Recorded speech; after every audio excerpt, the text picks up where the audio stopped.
Love is not the kind of thing where you show up to somebody and say, I'm going to give you this so that you will give me that. And the hard part for me now is to try to really comprehend the degree to which this was my default. I'll give you an example. I'm embarrassed by this one, but I remember in the first or second year of being married that my partner just likes new things. She likes change.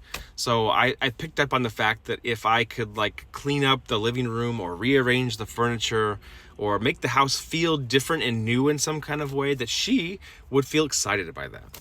And I did it initially just to kind of light her up.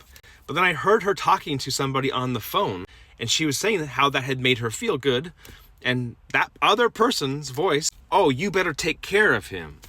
If he does that for you, if he's nice to you, you need to reciprocate that same kind of kindness in a way that he would like. Wink, wink. Because if you don't do that, he will find another place for that need to go. It's not a quid pro quo. Because honestly, she doesn't owe me anything. She doesn't owe me a single thing. I think sometimes in the context of marriage, we think that that's the opposite. Oh, you signed up for this, you said yes, so therefore you are obligated to do X, Y, or Z.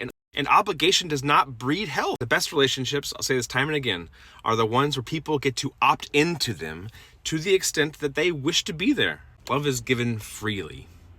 And so, after all these years and all the baggage we've kind of accumulated that we're trying to work through and trying to heal from, I asked my partner, I said, what would you do if you were me? I've caused all this harm. I really want to make repair, but I am worried sometimes that those efforts at reparations are still transactional, right? It still feels like if I do X, Y, and Z, I expect her to then reciprocate in kind with forgiveness. And I don't want that to be the case, but it's hard not to hope for reconciliation. And so that gray area in between is difficult.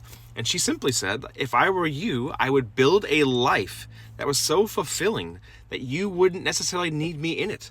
I could then choose freely to opt in or opt out, but either way you'd be okay.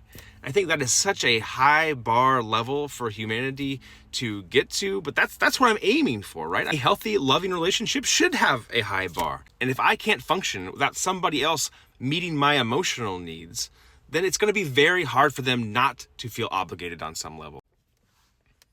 No notes. I did this to my partner. My partner would bring forward ideas. I've talked about this here before, that I had a default no. We can't do that, or here's all the reasons it wouldn't work, or why it's going to be hard.